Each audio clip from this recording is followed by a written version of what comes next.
Hello everyone.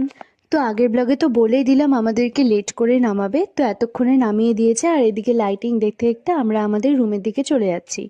তো এরকম সাজানোর কারণ 25 ডিসেম্বর ছিল সেদিন। তারপরে এখানে একটু রেস্ট নিতে না নিতে আমাদের এদিকে ডিনারের টাইম হয়ে যায়। আর সেদিন তো ছিল ভেজ ফ্রাইড রাইস, তার সাথে আলুর দম, স্যালাড আর চিলি চিকেন, একদম বেস্ট কম্বো। তার সাথে লাস্টে ছিল একটা রসগোল্লা। তো এটা ছিল ডে 3। তারপরে আবার একই রকম রেডি টেডি হয়ে সকাল সকাল বেরিয়ে পড়লাম, কারণ আজকে তো আমাদের চলে যাওয়ার দিন এই সুন্দরবন ছেড়ে। একটু তো মন খারাপ হচ্ছিলই, শুধু আমাদের না, আমাদের লঞ্চে যারা যারা ছিল সবারই কম বেশি।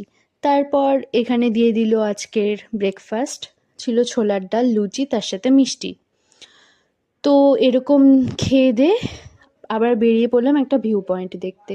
তো রাস্তার ধারে এখানে দেখতেই পাচ্ছ ডাব ছিল, তারপর ছিল তেঁতুল, আতপ চাল, কলা, আরও অনেক কিছু। তো দেখতে দেখতে আমরা চলে আসলাম লোকনাথ বাবার মন্দিরে। তো ওখানে লোকনাথ বাবাকে প্রণাম করে চলে আসলে যাওয়ার পথে এখানে নিয়ে নিলাম কদবেল মাখা। তারপর আরও অনেক কিছু মাখা নিয়ে চলে আসলাম লাঞ্চে। তো তারপরে আমাদের আবার লাঞ্চের টাইম হয়ে যায়। দেন খেয়ে দিয়ে সুন্দরবনকে টাটা করে আমরা শিয়ালদা স্টেশনে চলে আসি। দেন একটু রেস্ট টেস্ট নিয়ে 10:30 নাগাদ আমাদের ট্রেন ছিল। ট্রেনে উঠে এই তো একবারে ঘুমিয়ে পড়েছি। দেন 8:30 নাগাদ আমাদের বালুরঘাটে পৌঁছে যায়। আর দেখতে পাচ্ছ এখন বাজে 9টা। কীরকম কুয়াশা, যেমন কুয়াশা তেমন ঠান্ডা ছিল। আর ওদিকে তেমন এত ঠান্ডাও ছিল না।